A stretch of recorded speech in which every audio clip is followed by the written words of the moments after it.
c'était mon plus gros coup en termes de com. Et je crois que tout le monde se rappelle sur la saison 1 de cette affiche de C'est fini. Ouais.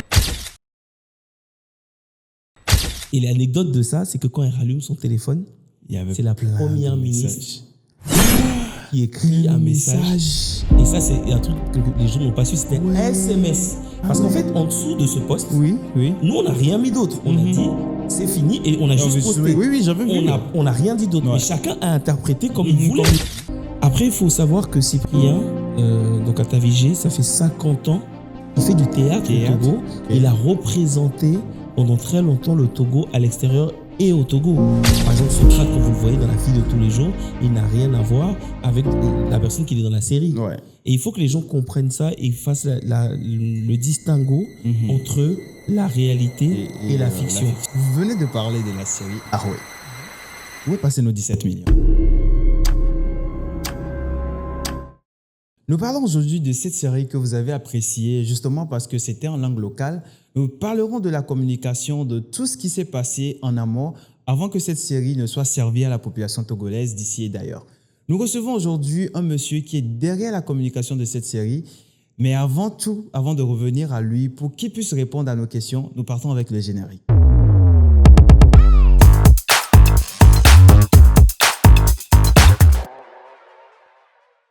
Bonjour monsieur. Bonjour Rock. Comment vous allez? Très bien. Est-ce que vous pouvez nous présenter un peu, nous parler un peu justement de votre rôle derrière cette série? Alors moi je m'appelle Kossi Modeste et je suis le responsable de la communication de la série Arouet sur la saison 1 et 2. Voilà. Vous venez de parler de la série Arouet. Où est passé nos 17 millions? Pour 17 millions, d'ailleurs on remercie tous les contributeurs et tous les gens qui ont donné, ont été très bien investis puisqu'on a sorti la saison 2 avec des scores aujourd'hui en termes de vision sur la chaîne YouTube qui sont vraiment extraordinaires. Alors, comme je le disais à la table, vous êtes le chargé de communication, de la série Arouet. Alors, vous allez nous parler un peu de la communication de série. À quoi ça ressemble vraiment au quotidien, au-delà des affiches et des annonces? Alors, il faut savoir que quand on communique sur une série, parce que souvent les gens font l'erreur en fait de tourner la série et ensuite de chercher qui va communiquer dessus ou ensuite de travailler après avoir tourné. Alors, avec la production avec laquelle on travaille sur la série Arouet, donc Végon, en fait, on est déjà dans les coulisses dès que le scénario est terminé.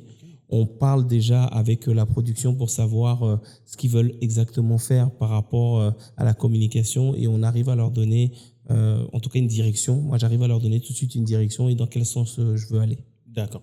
Alors, vous n'êtes pas forcément au Togo, mais comment vous arrivez à gérer cela? Alors, ce qu'il y a, c'est que mon équipe, même si je ne suis pas au Togo, mon équipe est ici. Ok. Donc, dès qu'on commence à tourner dans les coulisses, en fait, il y a le community manager qui est là, il y a le graphiste qui est là, qui a un rôle très, très important. Et on a aussi la personne qui gère les vidéos en backstage. Et donc, toutes ces personnes-là sont ici au Togo. On communique ensemble tout le temps. On est tout le temps en communication. On sait exactement ce qu'on va faire quand on vient sur le tournage. Et ça nous permet de savoir exactement quel contenu on va faire. Par exemple, les interviews en amont, les photos. Et en fonction du scénario et de comment la série est tournée, de savoir comment on va diriger en fait notre communication. Alors pour vous, à quel moment la communication commence-t-elle pour un projet comme Arouet? Je pense que dès que le scénario est terminé et que la production te contacte, et ben tout de suite, en fait, en lisant le scénario, tu sais déjà plus ou moins les personnalités qui vont se dégager. Après, ça dépend aussi des acteurs. Parce que les acteurs, dans certaines... Alors, parfois, en fonction du scénario, tu as l'impression que, quand tu lis, tu as l'impression que c'est dirigé vers une personne parce que c'est écrit autour d'un personnage. Mais des fois, c'est les personnages secondaires, c'est eux, en fait, qui se révèlent et c'est eux qui sortent. Alors, je crois qu'on peut voir ça sur la saison 1. Oui. Parce que je crois que pour la saison 1, l'histoire, ça tournait justement au niveau de Ellie, qui était rentrée. Oui. Mais après, la star de cette saison, c'était plutôt Cyprien. Cyprien, comment vous-même, vous avez pu gérer ça? Est-ce que vous avez vu ça venir? Ok. Est-ce qu'on a vu ça venir? Non, pas forcément. Après, il faut savoir que Cyprien, donc à Tavigé, ça fait 50 ans qu'il fait de l'acto, enfin, il fait du théâtre au Togo. Il a représenté pendant très longtemps le Togo à l'extérieur et au Togo. Donc forcément, à ce moment-là, quand tu regardes aujourd'hui Cyprien, il sait jouer. C'est quelqu'un qui a tellement d'expérience que forcément, il allait crever l'écran. Et quand il a consacré sa vie justement au théâtre et au cinéma togolais, c'est une juste récompense pour lui aujourd'hui d'avoir ce retour-là. Ok. Alors, la saison 1 est passée. Oui. Maintenant, nous sommes dans la saison 2. Oui. Nous sommes tous en train de regarder cette série. Et je crois que vous avez changé un peu la direction de la série. Avant, c'était plus d'épisodes de 20, 15, voire 20 minutes. Et là, on a des épisodes d'1 heure, 1h12, 1h15. Pourquoi vous l'avez fait comme ça? Alors, il faut savoir que Arouet, de base, la scénariste Madi Foltek, quand elle a écrit Arouet, c'était une seule saison. Il n'y avait pas de suite. Okay. Donc, déjà, ça veut dire qu'il faut redoubler d'ingéniosité pour pouvoir écrire une saison 2. Ce que le public a demandé. C'est là où nos 17 millions interviennent. Exactement. OK. Et il faut savoir que quand elle a entrepris d'écrire cette saison 2, on a aussi pris en compte toutes les remarques qu'on nous avait faites dans la saison 1. Okay. C'est-à-dire que c'était pas assez long. Les gens voulaient communiquer entre eux, par exemple, dans le chat en live. Par exemple, aujourd'hui, on est 4 ou 5 millions à communiquer tous les vendredis quand la série passe. Donc, on a pris en compte, en fait, toutes les remarques, parce qu'on a demandé aux gens de cotiser. Donc, forcément, c'était important de prendre aussi en compte les remarques des gens qui ont cotisé. Et c'est pour ça qu'aujourd'hui, on a 4 épisodes, 4 longs épisodes, parce que si on les découpe finalement de 20 minutes ou de 26 minutes, on peut atteindre 10 épisodes. Et là, c'est vachement intéressant. Voilà. Alors, qu'est-ce qui t'a le plus marqué dans ta façon de travailler dans les 2 saisons, pour la saison 1 et la saison 2? Qu'est-ce qui t'a le plus marqué dans ta façon de travailler? En fait, le truc, c'est que dans la saison 1 et dans la saison 2, ce n'est pas forcément les mêmes personnes qui ont travaillé. Donc, ce n'est pas forcément la même équipe. Mais la vision était toujours la même. C'est une vision claire, c'est une vision d'ensemble, d'équipe, de partage, et toujours dans le sens de pouvoir, en fait, fédérer le public.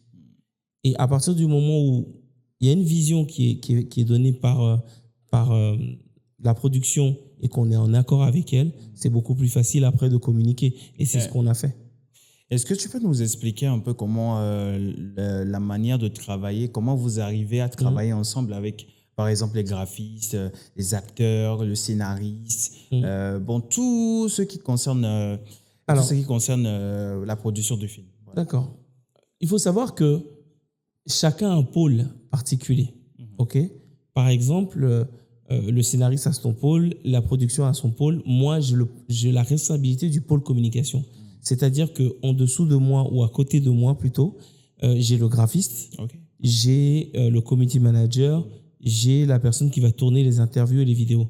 Ça veut dire que quand moi, je vais décider, je vais dire, voilà, la production, par exemple, va dire, on aimerait donner cette orientation à la communication, les moments clés, on en discute. Ensuite, moi, je rapporte ça à mon équipe en disant, voilà, ce qu'on va faire pour cette saison, on va plutôt partir dans cette direction-là, on va partir dans cette direction-là, on va plutôt faire comme ça, et c'est à partir de ce moment-là, parce que sinon, le graphiste, le community manager ou la personne parle beaucoup avec moi parce que je donne la vision, parce que moi, je l'ai du dessus. Et à partir de là, c'est très facile puisque chacun sait exactement ce qu'il a à faire. Et donc, honnêtement, les acteurs sont plutôt friands. Quand il y a déjà la communication qui est présente, ils savent que ça va être bon. D'accord. Alors, je crois qu'avec vos réponses, on sent que vous êtes un professionnel de la communication. Et bon, voilà, pour la série, on nous a dit, bon, c'est ce qu'on a vu, c'est de ça que je parle, qu'il n'y a pas forcément de budget derrière. Est-ce que vous avez été contacté en tant qu'ami, en tant que personne qui connaît qui connaît peut-être la productrice et qui vous demande d'accompagner, comment on l'appelle, d'accompagner justement la série en communication sans paiement? Est-ce que vous avez travaillé sans budget ou voilà, ou vous avez été payé? Si vous avez été payé... Non, alors cette question est très intéressante. Parce qu'il y a beaucoup de gens qui ne savent pas comment moi j'arrive sur la série, sachant que de base je ne suis pas au Togo. Donc c'était important de savoir comment je suis arrivé sur la série. Il faut savoir qu'avant moi, il y a 12 personnes qui sont venues et qui n'ont pas pu rester parce que la production ne trouvait pas, ils n'arrivaient pas à se concorder à la vision de la production par rapport à Haroué. Donc, imagine que 12 personnes avant moi arrivent. C'est au moment où la série... Alors, il faut savoir que je communique beaucoup, n'ayant pas vécu au Togo, je communique beaucoup dans d'autres pays, que ce soit le Gabon, la Côte d'Ivoire, le Sénégal ou encore Kinshasa.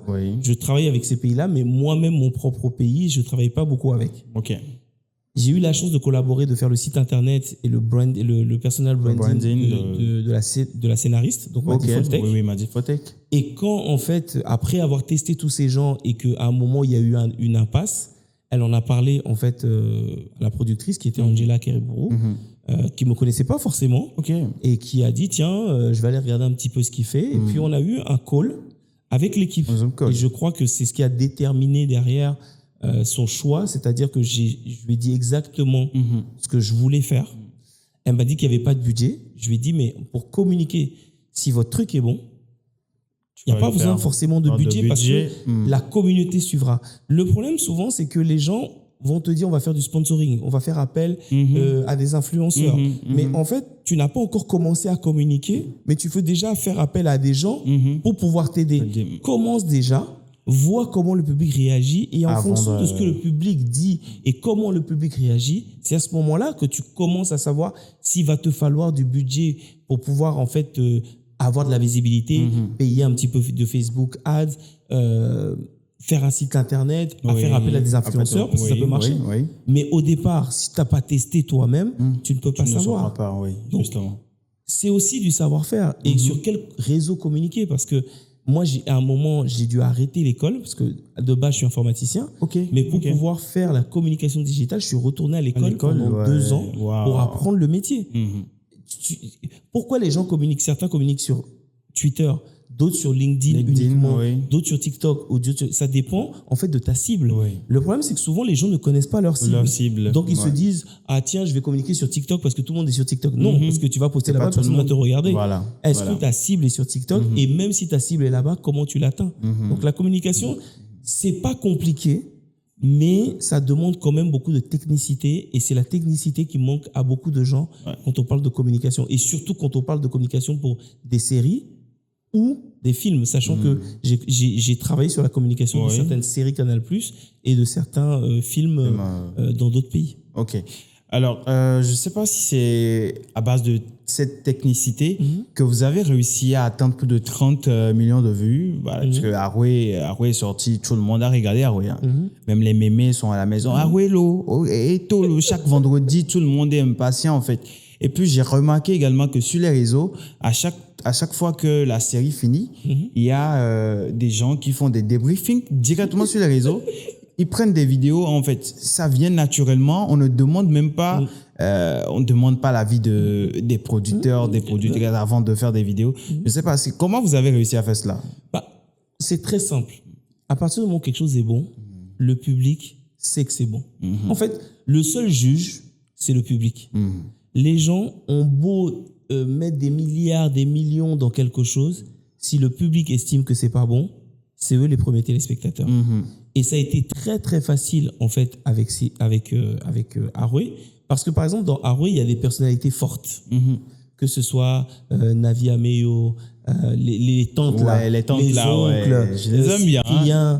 Eli lui-même, parce que les gens se reconnaissent, les gens se reconnaissent dans son histoire aussi qui est très intéressante, parce que si tu regardes, Eli c'est le stéréotype du gars qui a vécu au Togo, qui part en France et qui genre ne veut plus parler la langue quoi. Du genre n'imba segwe quoi. Oui, yo vodoye, 15 ans, 16 ans, 20 ans voir, n'imba trop bova n'imba segwe. Tu vois, c'est le stéréotype du gars en fait qui ne veut plus parler la langue.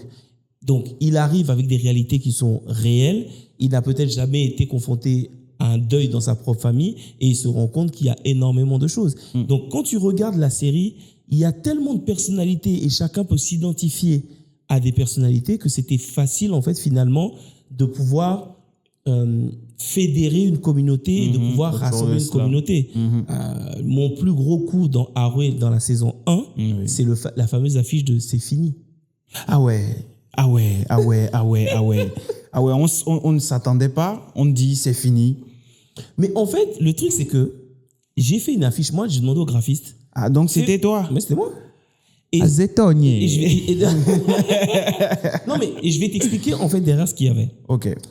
La productrice me dit, on arrive à un tournant de la série, il nous reste 2 épisodes. Nous, on a envie de lancer en fait une cagnotte pour que on puisse récompenser les acteurs, les techniciens qui ont travaillé 160 et quelques ont travaillé sur la série. Wow. Et je dis le problème, c'est que le truc est gratuit sur YouTube. Si les gens n'ont pas d'électrochoc, tu vas lancer ton truc, ils vont regarder, ils vont dire ouais, c'est super. Ok. Je lui ai dit, je vais faire un coup. Par contre, je vous préviens, éteignez vos téléphones parce qu'à mon avis, ça va. Vous allez très vite recevoir des messages. Donc au début, la productrice a dit non, mais attends, il déconne lui. Mais bon, ça va, on sait que t'es bon en communication, mais bon, c'est bon, ça va. Moi, je demande au graphiste, tu mets sur l'affiche. C'est fini. C'est fini. Arouet, le logo, et tu mets c'est fini. Il me dit juste ça. Je dis ouais, juste ça. Je dis à la productrice, voilà ce que j'ai. Alors, il faut savoir que personne n'était au courant à part Madi et la productrice. Ok. Et on a un groupe, en fait, avec tous les techniciens, tous les professionnels. Oui. On a un groupe. Je leur ai dit, attention, moi, à 19h, je vais poster. Ok. Quand je poste à 19h, moi, je vois, au début, les gens ne savaient pas trop que c'était moi à la com. Donc moi, mon téléphone est allumé, personne ne m'appelle. Madi, au début, elle commence à envoyer des messages et à un moment, elle dit, on est dans un groupe à 3, avec Madi, Angela et moi. Elle dit, moi, j'éteins mon téléphone, j'ai trop de messages. Dans le groupe des acteurs, ils commencent à avoir des messages. À un moment, à Tavigé, donc Cyprien, il dit, moi, je suis un vieux, je commence à avoir des messages de gens, je suis au courant de rien. Les gens disent que la série est finie. Pourquoi? Qu'est-ce qui se passe? Moi, j'éteins mon téléphone, je vais dormir. Au bout d'une demi-heure, la productrice a dit, j'ai trop de messages, moi j'éteins mon téléphone, on se réécrit, on était 19h ou 20h, on se réécrit vers minuit, 1h du matin, les gens seront calmés. Et l'anecdote de ça, c'est que quand elle rallume son téléphone, c'est la première ministre qui écrit un message. Et ça, c'est un truc que les gens n'ont pas su, c'était un SMS. Parce qu'en fait, en dessous de ce post, nous, on n'a rien mis d'autre. On a dit, c'est fini, et on a juste posté. Oui, j'avais vu. On n'a rien dit d'autre. Mais chacun a interprété comme il voulait. Comme il veut, Nous, quand on dit c'est fini, c'est parce que c'est bientôt fini, parce qu'il restait 2 saisons. Les gens ont dit que c'était fini parce que c'était à cause du policier, parce qu'on s'était moqué des policiers togolais. Et en fait, et les gens commençaient à attaquer la première ministre en dessous de la publication.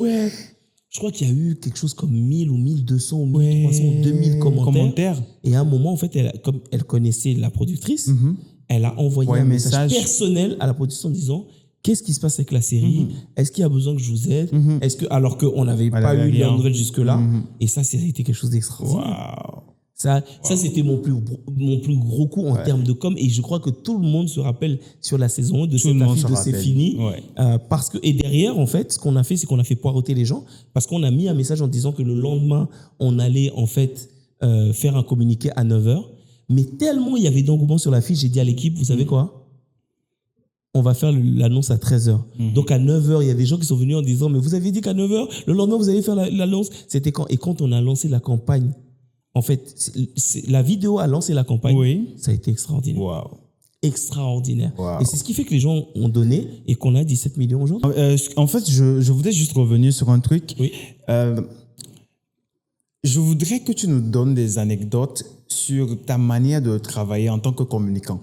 Pas forcément sur la série Arouet, parce que tu t'es présenté, tu gères la communication de plusieurs entreprises, voilà, de plusieurs choses. Donne-nous quelques anecdotes. Aide-nous, en fait, à savoir communiquer, parce que ça, c'était un coup de génie, ce que tu viens de faire là.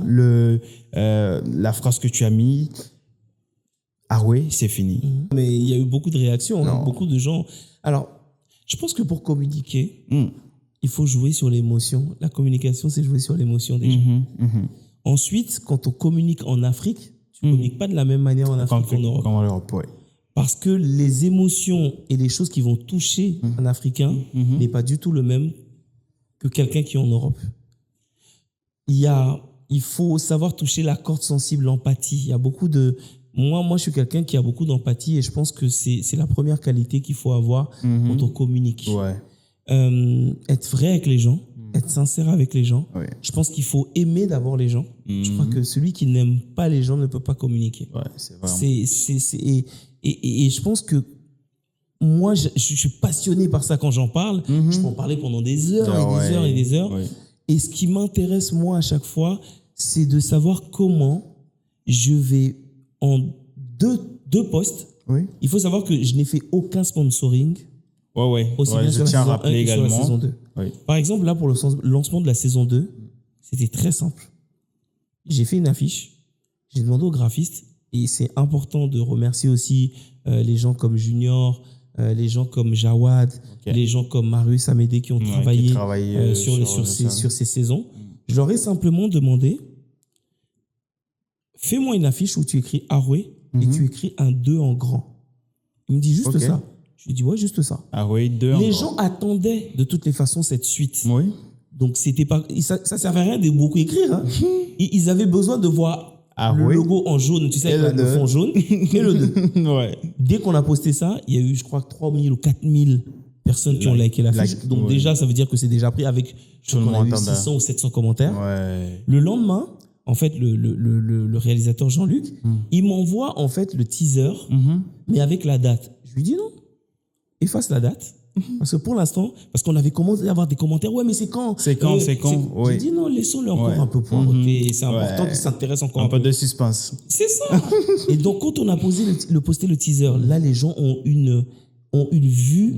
En fait, ils voient la qualité du 2. Bah, ça y est, on a gagné. Les gens disent, mais c'est quand, c'est quand. Et on a communiqué, le truc était le 5, on a communiqué le lundi 1er décembre. Ah ouais. Donc, déjà, en 2 postes, on savait déjà que tout le monde attendait. Voilà. Le 3e poste était l'affiche. Ouais. On a posté l'affiche le mardi. À partir de là, on savait que tout le monde allait être au rendez-vous. Et la preuve, on a fait 100 000 vues. Oui, 100 000 vues. En moins de 24 heures sur la première diffusion. Plus de 5 000 personnes sur le chat directement. Directement. Ouais. Et c'est pour ça que je dis que communiquer n'est pas très compliqué. C'est juste qu'il faut savoir quelle est ta cible, comment elle fonctionne et être concentré sur ça. Une fois que tu as fait ça, honnêtement, c'est pas très difficile. Il y a beaucoup de films et de séries que je vois aujourd'hui. Des fois, il y a des erreurs. Je me dis, sur la communication. En fait, exactement. Ouais. Par exemple, sur une série, et il faut prendre l'exemple de ce qui marche des gens. Tu ne peux pas communiquer sur un film, sur une série, en commençant d'abord par exemple, le maquilleur. Ouais. Je ne sais pas dans quel film américain on a vu ça, ou bien dans quel promo américain on a vu ça. Mais on commence toujours par les acteurs. C'est eux qu'on voit à l'écran. Ouais. Alors, ça n'enlève en rien tous les gens qui ont été, et il faut communiquer sur les gens qui ont travaillé en backstage. Autour du film. Mais les premières personnes sur lesquelles il faut communiquer, c'est ceux qui vont faire la série. Et je sais, et le problème souvent qu'on a en Afrique, et c'est important de le dire, c'est que tellement les gens ont un ego souvent surdimensionné, le producteur, le machin, il veut passer avant ceux qu'on va voir à l'écran. En vrai, sur Arouet, les gens, en fait, ça les intéresse pas de savoir qui a tourné, qui a réalisé, non, ça les intéresse pas. Juste pour voir les acteurs. Eux, ils veulent voir les acteurs et comment ça a été tourné. En vrai, c'est ça. Et quand tu as compris ça, tout de suite, quand tu veux communiquer, tu communiques d'abord sur les gens qu'on va voir. Et ensuite, c'est important parce que les gars font des métiers très difficiles. Les maquilleurs, l'équipe HMC, tous les gars qui tiennent les micros au niveau du son. C'est un travail qui est usant. Les gars les acteurs, ils viennent, on leur donne un rendez-vous, ils viennent, ils finissent, ils partent. Alors que ces techniciens-là sont là dès le matin pour beaucoup et ils partent tard la nuit. Moi, j'étais en Côte d'Ivoire sur la série Eki. Je voyais les mecs arriver le matin. Nous, on partait dès qu'on avait fini, on était tout beau, machin, on partait. Les gars, ils devaient ranger tous les câbles, préparer le truc pour le lendemain. Et il faut en fait mettre ces gens-là en avant, mais il ne faut pas mettre la charrue avant les bœufs. C'est important de pouvoir faire en sorte que les gens s'intéressent d'abord à ce que tu veux vendre et ensuite de leur montrer avec quel ingrédient tu fais ce que tu vends. Voilà. Et ça, c'est les erreurs parfois que je vois. Et c'est aussi important de ne pas parfois se focaliser sur un seul personnage dans les séries. Je vois souvent en ce moment que beaucoup, quand ils font les séries et les films, ils ne font pas d'affiches individuelles. Non. Je vais t'expliquer pourquoi. L'affiche globale, tout le monde la partage. Mais ton réseau n'est pas mon réseau. Ça veut dire que quand tu fais une affiche individuelle, mon réseau que je vais ramener sur le film ou la série sera beaucoup plus important que quand on est tous ensemble, en fait. Donc, c'est hyper important, quand on fait une affiche, ensuite, de pouvoir avoir des affiches individuelles pour chacun. Ça, c'est une vraie astuce que beaucoup de communicants doivent savoir. Et ça veut dire que forcément, tu dois avoir un peu de budget pour le graphisme parce que faire une affiche plus des individuels, ça coûte un peu cher. Alors, nous parlons toujours de la communication.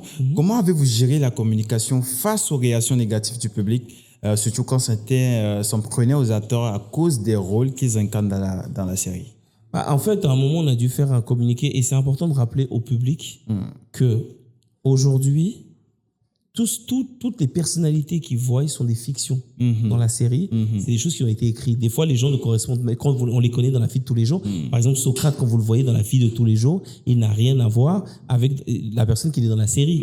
Et il faut que les gens comprennent ça et fassent le distinguo entre la réalité et la fiction. Et on a dû faire un communiqué par rapport à Florence Kitcha et qui est Chanel dans la série et dire aux gens que c'est pas la même personne, elle joue un rôle. Et d'ailleurs, si les gens arrivent à faire ce rapprochement en croyant que c'est sa personnalité, c'est parce que c'est une superbe actrice qui joue hyper bien. Elle est vraiment très professionnelle. Moi, je la trouve extraordinaire comme actrice. Et c'est parce qu'elle joue bien que les gens ont l'impression qu'elle est réellement comme ça. Mais quand tu la vois dans la vie de tous les jours, c'est une nana qui rigole, qui est très carrée dans ce qu'elle fait. Et donc, on a dû faire un communiqué et c'est comme ça qu'on gère ça aussi. Alors, je crois que c'est cette partie que les acteurs n'apprécient pas vraiment parce que je peux prendre l'exemple de Maman Auvouin, Patience. Les gens pensent qu'elle est comme elle est dans les séries, mais la plupart du temps, je sais pas, les gens ont toujours cette idée de dire que si tu joues un rôle méchant, c'est que tu es méchant dans la vraie vie. Ouais, mais c'est là où le rôle de la communication est important, c'est-à-dire que c'est pour ça que si tu regardes la plupart des gens qui jouent dans la série, on prend toujours le temps de leur faire des interviews et on leur demande d'être comme ils sont. Ça permet aux gens dans la vraie vie. Ça veut dire que quand on fait l'interview de la personne, il est plus dans le rôle de la série. Là, à ce moment, on lui montre, on lui dit joue ou en tout cas parle comme tu parles dans la vie de tous les jours. Et si on regarde par exemple Dicta dans la série, dans la saison 2, Dicta. Quand on a vu, les gens ont vu son interview, ils ont dit mais elle est super marrante, on sent qu'elle a confiance en elle et tout ça, mais c'est fait exprès. Ça fait partie de la communication de se dire que elle joue un rôle dans la série, mais aussi c'est important pour les communicants et pour ceux qui sont dans la communication de montrer sa vraie personnalité aussi à travers des interviews. C'est bien. Alors si tu devais résumer la communication d'Haroué en 3 mots. En 3 mots, lesquels choisirais-tu? Authenticité, amour, parce qu'il y a un vrai amour du public, et réalité. Parce que cette série, si elle parle autant aux Togolais et même aux Africains, c'est parce qu'elle incarne énormément de réalité. Et je crois que Madi Foltek a su comment écrire nos réalités parce qu'elle les vit elle-même au quotidien. Et c'est pour ça que les gens ont aimé. Parce que c'est authentique, parce que c'est réel et parce que elle incarne simplement ce qu'on est en fait. C'est écrit par nous, et regardé par nous, vu par nous et produit par nous. Et ça, c'est il n'y a pas mieux que ça en fait. Alors, quel conseil donnerais-tu à un jeune qui veut se lancer dans la communication, pas forcément la communication des séries, mais un jeune qui veut lancer un projet justement, quel conseil tu lui donnerais pour suivre une bonne direction pour sa communication? Alors aujourd'hui, on a un truc qui s'appelle le téléphone portable. Quand tu as un téléphone ou un smartphone dans la main déjà, ça veut dire que tu as la possibilité de pouvoir faire de grandes choses. On ne s'en rend pas forcément compte. Parce qu'on veut toujours avoir la meilleure caméra, le meilleur truc. Tu n'as pas besoin de ça, en fait. Ensuite, il faut être curieux. Aujourd'hui, on a un truc qui s'appelle Google, qui est gratuit. Et il faut savoir s'informer, regarder, s'éduquer. C'est-à-dire qu'aujourd'hui, toute cette connaissance-là est gratuite. Moi, je suis beaucoup chez moi. Je suis beaucoup devant mon ordinateur, mais je passe énormément de temps à apprendre. Pourtant, les gens pourraient dire, lui, il n'a pas besoin d'apprendre, il connaît. Non, l'apprentissage, c'est la base. Parce qu'en apprenant et en comprenant, c'est en apprenant que tu comprends ce que tu fais qui te permet de pouvoir gérer ce genre de projet. Donc aujourd'hui, les podcasts, il y en a beaucoup. Il y a des tips qui sont donnés par énormément de gens sur Internet. Et aujourd'hui, un jeune qui veut commencer, je lui dirais, apprends. C'est mon mot en fait. Parce que moi, j'ai dû apprendre à communiquer Donc, apprends. Tu n'as pas forcément besoin d'avoir beaucoup d'argent. Va dans un cybercafé parce que tu peux te dire, j'ai pas d'ordinateur. Mais tu as des cybercafés qui sont toujours là. On est en Afrique, en fait. Ils travaillent peut-être toujours. qu'en Europe, les gens vont dire, ouais, mais aux cybercafés, pourquoi? Non, ici, on a encore des cybercafés qui ne coûtent pas énormément cher. Donc, va là-dedans. Demande un mentor. Parce que souvent, dans nos pays francophones, on a du mal à avoir des mentors. Va voir un mentor. Dis-lui, j'aime beaucoup ce que vous faites et j'aimerais que vous puissiez, en tout cas, m'aider. Il pourra peut-être te dire, et ça ne coûte rien de demander, il pourra peut-être te dire, je ne peux pas aujourd'hui, ou te diriger vers quelqu'un d'autre. Ça aussi, c'est possible.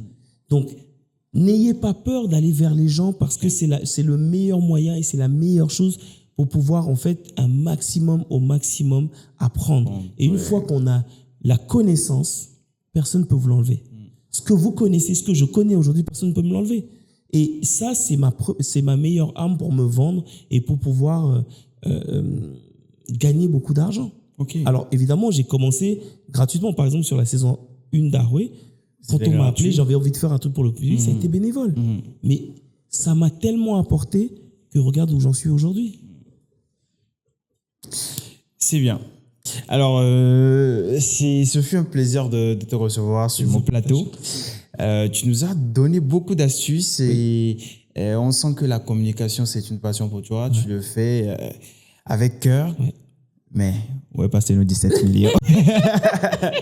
Ce fut un plaisir de recevoir M. Kossi Modeste sur notre plateau. Nous avons parlé de la communication en général. Nous avons surfé également sur la communication de cette série Aroué que vous avez suivie, que vous avez aimé parce que c'était en langue locale. Alors, je vous donne rendez-vous sur nos pages YouTube, Facebook. Retrouvez-nous très bientôt et à la prochaine pour un nouvel épisode.